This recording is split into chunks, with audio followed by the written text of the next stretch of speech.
बचपन मनाओ बढ़ते जाओ में आज सुनते हैं बच्चों को कुपोषण से कैसे बचाएं। दोस्तों, बचपन मनाओ बढ़ते जाओ में आज बात करेंगे बच्चों के विकास और सेहत से जुड़े एक खास पहलू की, यानी उनके पोषण की। वैसे इस बारे में ज्यादा अच्छे से हमारी डॉक्टर दीदी ही बता सकती है, तो आइए चलते हैं डॉक्टर दीदी के पास। अरे वाह सोहेल, आपका वजन तो बहुत अच्छा है। चलो चलो, अब अंजू की बारी।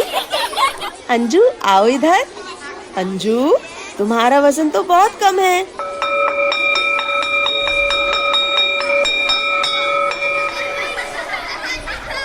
आजा मेरी प्यारी बच्ची, आज स्कूल कैसा रहा अंजू?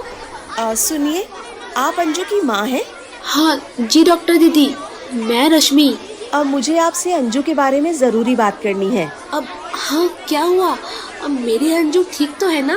वैसे तो सब ठीक है, पर अंजू का वजन उसकी उम्र के बच्चों की तुलना में बहुत कम है और लंबाई भी। पर दीदी, लड़कियां तो दुबली ही होती है ना, और लंबाई तो बड़े होते होते बढ़ ही जाएगी। रश्मि, लड़का हो या लड़की, दोनों का वजन समान ही होना चाहिए। अगर बच्चे का वजन कम है या फिर लंबाई कम है, तो इसका मतलब है उसे खाने से पर्याप्त पोषण नहीं मिल रहा है। अब क्या कहूँ दीदी, अंजू को बाजार के चिप्स और बिस्कुट बहुत पसंद है। हर वक्त बस वही चाहिए, उसी में पेट भर जाता है। रश्मि, बच्चों का पेट भरना आसान है, पर पोषण देना जरूरी है। उन्हें बाजार के खाने की बजाय घर का पकाया खाना खिलाना चाहिए। साग सब्जियां, चपाती, दाल, चावल, दही, छाछ, सलाद, ये सब संतुलित आहार कहलाते हैं। इससे बच्चों में iron, protein, calcium, B complex जैसे तत्वों की पूर्ति होती है, जिससे बच्चे तेजी से विकास करते हैं। दीदी, बच्चों के तो नखरे ही बहुत है, वो कहाँ ये सब खाते हैं? तो फिर हमें उनकी पसंद नापसंद का ख्याल रखना होगा। जैसे अगर वो चावल नहीं खाते या सब्जियां नहीं खाते, तो उन्हें सब्जियों का पुलाव बनाकर खिलाया जा सकता है। दूध नहीं पीते तो दूध के साथ दलिया बनाकर खिलाइए। चपाती गेहूं और चने के आटे से बनाइए, उसमें साग भी मिला सकते हैं। इससे वो पौष्टिक भी हो जाएगा और बच्चों को पसंद भी आएगा। ऐसे बहुत से तरीके हैं, हम पौष्टिक खाने को स्वादिष्ट और बच्चों की पसंद का बना सकते हैं। हाँ दीदी, ये सही तरीका है।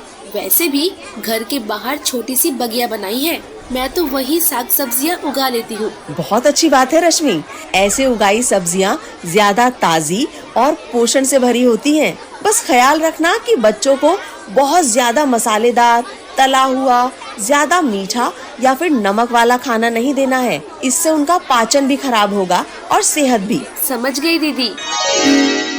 जी हाँ दोस्तों, सही पोषण से होता है बच्चों का सही विकास। तो चलिए अब हमें बताइए कि आप घर में बच्चों को भोजन में क्या क्या खिलाते हैं। आप घर के खाने में पोषण और स्वाद दोनों का मेल जोल कैसे बिठाते हैं, उससे बच्चों को क्या क्या फायदा मिल रहा है। और अगर कभी बच्चे पैकेट बंद या बाहर के खाने की जिद करते हैं, तो आप ऐसे में क्या करते हैं। अपनी बात हम तक पहुँचाने के लिए फोन में अभी दबाएं नंबर 3। बच्चों के सुखद बचपन और भविष्य से जुड़ी ढेर सारी बातों के लिए सुनते रहिए बचपन मना रे यारा, बचपन मना।